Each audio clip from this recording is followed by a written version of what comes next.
you, you made this allegation, but you don't want to say who they are? How do, I mean, if you know who they are, you just don't want to tell us? I think that's been explained by Mr. Curtis in No, I'm his asking analysis. you to explain. You talk about tax cheats. I'm just asking you who they are, and you don't want to tell us?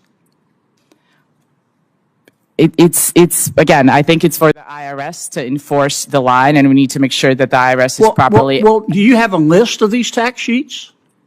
No. Okay. Have you been to the IRS and said, here are these companies and they're cheating on their taxes and I can show you how they're doing it? No, I'm not. That's not a. I've never practiced in that area of law. I'm not a tax whistleblower lawyer. All you've done is run around saying American companies are cheating on their taxes. I can't tell you who they are. Hey everyone, welcome back to Congress Delight. Today's video breaks down one of the most intense exchange moments to come out of a Senate hearing in a long time. What started as a confident accusation against major U.S. corporations quickly turned into a tense back and forth as Senator John Kennedy pushed a witness to stand behind her own claims. And trust me, things escalated fast. Let's get into it.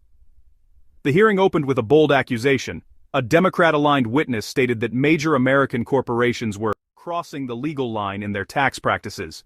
She hinted at misconduct, used loaded terms like cheating, and painted a picture of corporate America gaming the system. But the moment Senator John Kennedy heard the claim, he went straight for the most important detail. Who exactly is cheating? That question set the tone for everything that followed. Kennedy asked the witness to name 5 corporations she believed were the biggest offenders, just 5. Instead of answering, she insisted it was up to the IRS. She argued that enforcement agencies, not experts like her, should determine guilt. But Kennedy didn't let that slide. He pointed out she... Do you believe that there are major American corporations that are cheating on their taxes? I think yes, there are cases where the transfer pricing regulations are not being followed, and Mr. Curtis's testimony speaks to that. Who are they? Who are the 5? Name the 5 American corporations that are the biggest tax cheats. Well, this is a question for the IRS. It's their job to enforce the laws. So I wouldn't. But that's a pretty serious allegation you made there, and I'm just asking you who they are. There are cases pending against a number of companies until those cases conclude. It's not. Who do you think they are? You're an expert in this area. I'm just asking you. You talked a lot, and I've read some of your writings about American corporations cheating on their taxes. I'm just asking you who they are. I wouldn't use the word cheating. I think that they are taking advantage of the gray zone. You used it in your testimony. I'm sorry? You used it in your testimony. I'm not trying to trick you. I just want to know you have been very vociferous in saying that American companies are cheating.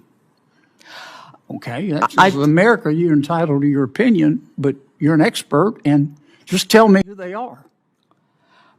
I stand by that. I think that there is evidence to suggest that some of these companies and the IRS has pursued cases against a number of the companies that Mr. Curtis has analyzed, including Apple and Microsoft and Facebook and Coca-Cola. Is Apple a tax cheat?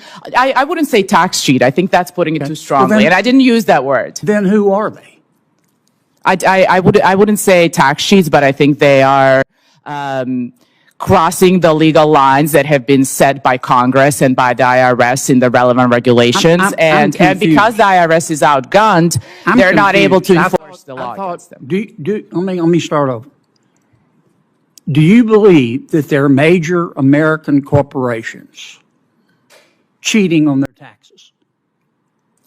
I believe they are coming very close to crossing the line, and it's difficult for IRS that is outgunned to enforce the line. Are they crossing the line or not? Well, it's up to the IRS to enforce the line if they don't have the resources. I'm asking you your opinion. You're an expert. I think there's a good case to be made that, yes, they are crossing the line. Yes. Okay. Yes. All right. Who are they? That's up to the courts and the IRS to determine. You made this allegation, but you don't want to say who they are? How do, I mean, if you know who they are, you just don't want to tell us. I think that's been explained by Mr. Curtis in No, I'm his asking analysis. you to explain. You talk about tax cheats. I'm just asking you who they are, and you don't want to tell us. It's again, I think it's for the IRS to enforce the line, and we need to make sure that the IRS is properly. Well, do you have a list of these tax sheets? No. Okay. Have you been to the IRS and said, here are these companies and they're cheating on their taxes and I can show you how they're doing it? No, I'm not. That's not a.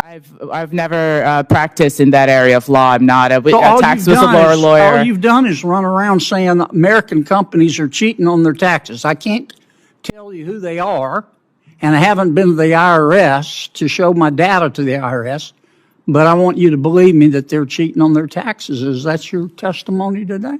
No, Senator, no. Sure sounds like it. I think that the case against some of these companies has been well documented in the Which companies? Let me ask you public. because She pointed out she had publicly and repeatedly said corporations were cheating on their taxes, yet now, in a Senate hearing, she refused to name a single one.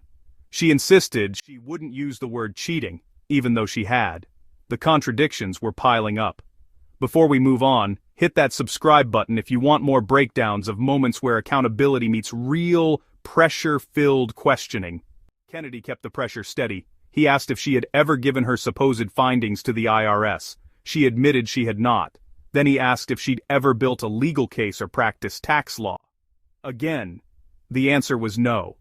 Despite this, she wanted the committee to accept her sweeping allegations without evidence, without names, and without any documentation submitted to the very agency she claimed needed to act. The tension in the room was unmistakable. When pushed harder, she finally referenced companies like Apple, Microsoft, and Facebook, but only indirectly. She pointed to public analyses, not her own, and even then, she still refused to call them tax cheats. Kennedy seized on the inconsistency. How can someone accuse corporations of cheating, use the word in their own testimony, but refuse to stand behind it when questioned? The entire narrative was beginning to fall apart in real time. By the end of the exchange, it was clear the witness couldn't or wouldn't provide names, evidence, or any concrete basis for her accusations. The hearing showcased something bigger than just one witness's testimony. It highlighted how easily sweeping claims can be made in public, especially when cameras are rolling, but how quickly they crumble under direct scrutiny. Kennedy's calm, direct questioning stripped away vague language, exposed contradictions, and forced clarity where there had been only broad strokes and insinuations. This hearing was more than political theater. It was a reminder that accusations, especially serious ones, need facts, evidence, and accountability. In just a few minutes, Kennedy dismantled a narrative built on shaky claims and reminded everyone watching what real oversight is supposed to look like. If you found this breakdown helpful, don't forget to like, subscribe, and share this video. More deep dives into major political moments are on the way. Thanks for watching, and I'll see you in the next one.